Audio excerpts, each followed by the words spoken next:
Ladies and gentlemen, guys and dolls, welcome to Inside the Mug, another episode. Oh, let me fix this a little bit. Alright, my name is Tony. This is Pod Tiki Inside the Mug, where today, another patio edition of Inside the Mug, featuring my guest host, Stella. Now, today's episode, we're going to talk a little bit about the Negroni, which was the last episode of Pod Tiki. We're sitting out here, we're patio chilling, drinking a little bit of the Queen Share from Privateer Rum. Got my bottle right here. Oh yeah.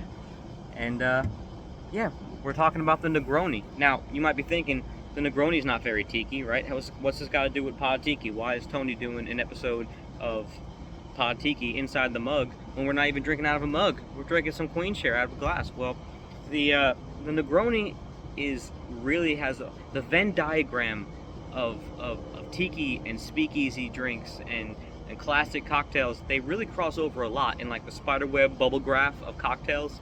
There's so much where the Venn diagram crosses over. They overlap.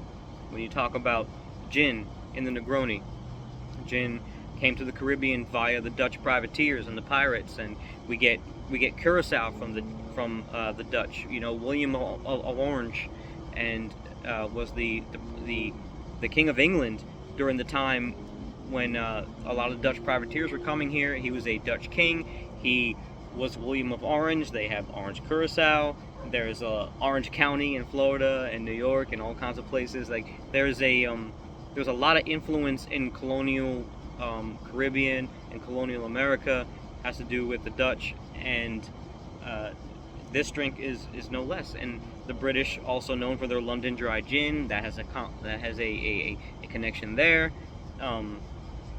and we wrap it all up in this Italian drink, the Negroni, because a lot of people don't realize that gin was actually invented in southern Italy, not Holland or England.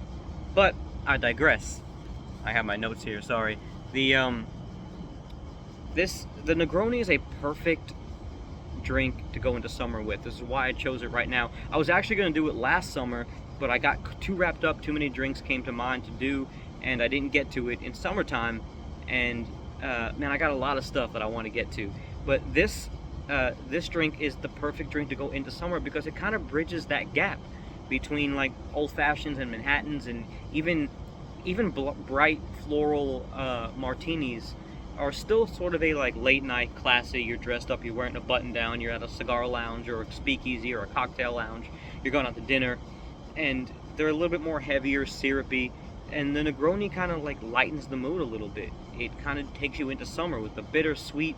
One of the things I love about the Negroni is the sweetness of it without having any added sweetener. Now when I say sweetness, I don't mean like a cloyingly overpowering, bright, like in your face, like sugary rich sweetness. I mean like a cool tertiary flavor of sweetness that comes out of the mix of other drinks. I love that.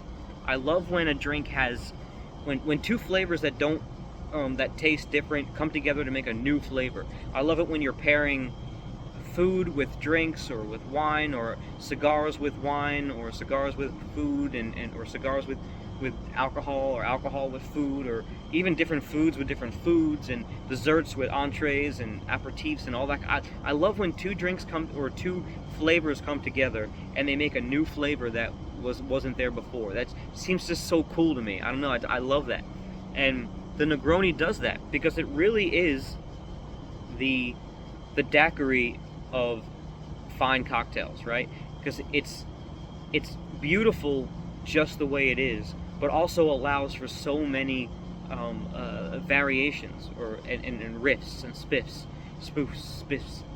And although I'm more of a purist and I don't like a lot of riffs, I have to admit that if you're into that, this is one of those perfect drinks that allows for that. The bitter Campari with the sweet vermouth and the floracity of gin, it really lends itself to just three flavors that make a perfect profile to come together awesomely, and the audacity of this drink to come out with just three ingredients like a daiquiri or a mojito or something like that and just be so perfect. It's kind of like the Mai Tai, and how all those ingredients have to come together to make it the way it is. and it really is very versatile. Like, I like it as a brunch drink. Think about brunch, right? We know we have our champagne when it comes to mimosas or bellinis or something like that, or even prosecco if we're sticking with the Italian motif. But why is vodka the brunch drink? You know, for Bloody Marys, screwdrivers, things like that. Even maybe a tequila sunrise. So if you can have tequila and vodka, why not step it up and have the better drink, which is gin? Gin is the better clear spirit, I think. Maybe not over tequila, but definitely over vodka. And you can't really get any more simpler, especially as and more adept to a brunch or a style drink than something bittersweet and floral. Like, it's the perfect, like, wake up and have a cocktail if you want your 11s. I make a lot of notes to the 11s in the last couple of cocktails or the last couple of episodes. I found out about 11s, and that's having to do with being 11 o'clock in the morning. I found out with that from reading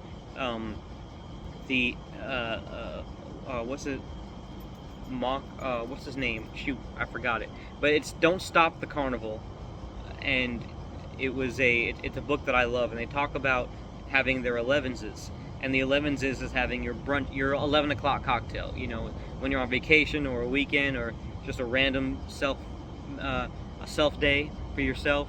If you're into alcohol and you want to have a drink in the morning, that's your 11s.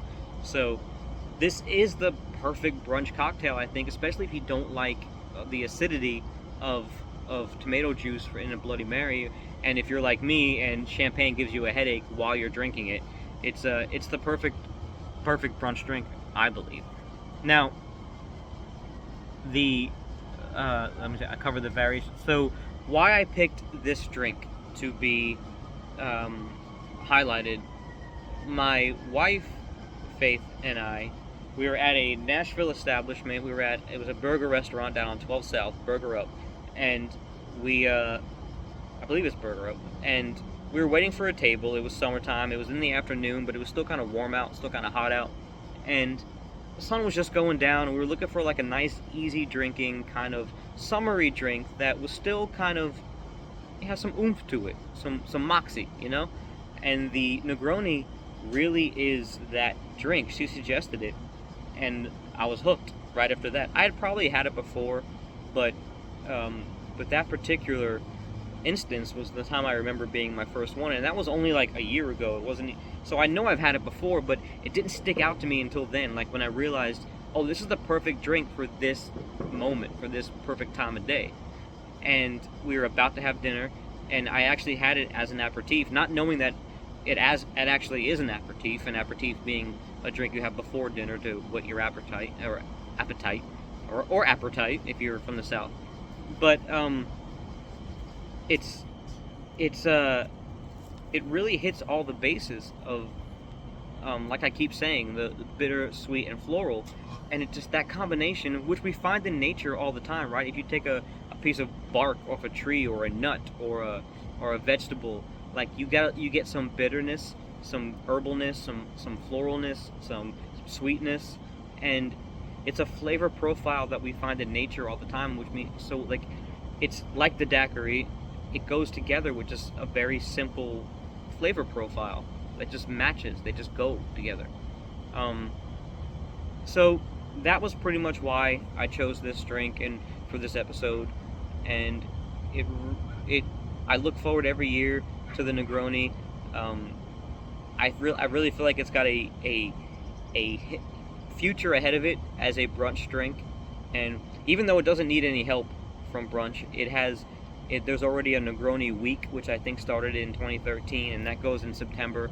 It's a great cocktail that has a big following, lots of variations and riffs, and it just really is one of those classic cocktails that doesn't fit in any other category because it's not a tiki drink, it's not a speakeasy drink, but it is a classic cocktail that hails from Italy and uses all Italian ingredients. I mean, how can I not feature an Italian drink on my podcast, right? My name is Tony Manfitano.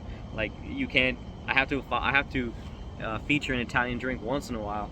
And this is a great cocktail that just hits all the levels of what I want when I want a cocktail in early summer, or if even in the wintertime when you want to break up the monotony of like those really deep, heavy syrupy drinks. So cheers to the Negroni, even though I'm drinking some rum right now. If I would have planned better, I would have made a Negroni tonight. But Stella, you want to come say goodbye to the people? Anyway, Tony and Stella out, and we'll see you guys next time on Inside the Mug. We do a little background to the episodes. Please subscribe to YouTube channel so I can do live videos. I really want to make Inside the Mug a live interactive video thing, but I need some more subscribers before I can go live, so please do that. Not my rule, YouTube's rule. Please look up Pod Tiki on all your podcasting platforms. That's in Spotify, Apple Podcasts, Google Podcasts, iHeartRadio, and of course always at podtiki.com, where you can find all the episodes under the Pod Tiki archive section. Also, all the recipes are under the recipe index, and all the episodes of Inside the Mug are on YouTube, so please follow and subscribe to the YouTube channel. And what else? Oh, Instagram. Follow us on Instagram. That's where I do most of my cocktail posts. That's where I let people know about new episodes and new things coming, and there are a lot of new things coming. In fact, this summer I got some exciting news. I'm still working on it, but there's going to be something coming, and I got a lot of things up in the air that I just got to settle on to get locked down. So you can follow at pod_tiki or at rum_poet. That's my personal page, and there's mostly just more like cigar and food and Epicurean stuff on there. Some stuff about my family, which is Stella and my wife, and us just hanging out, doing the thing. So yeah, just follow Pod Tiki on all the platforms, and thanks for being a part of this community. We're really growing, and I really appreciate all of you. And keep it tiki out there, and don't forget to stir the gravy and listen to the newest episode of Pod Tiki. I think it's going to be a lot of fun because there's a lot of laughs in there. All right, guys.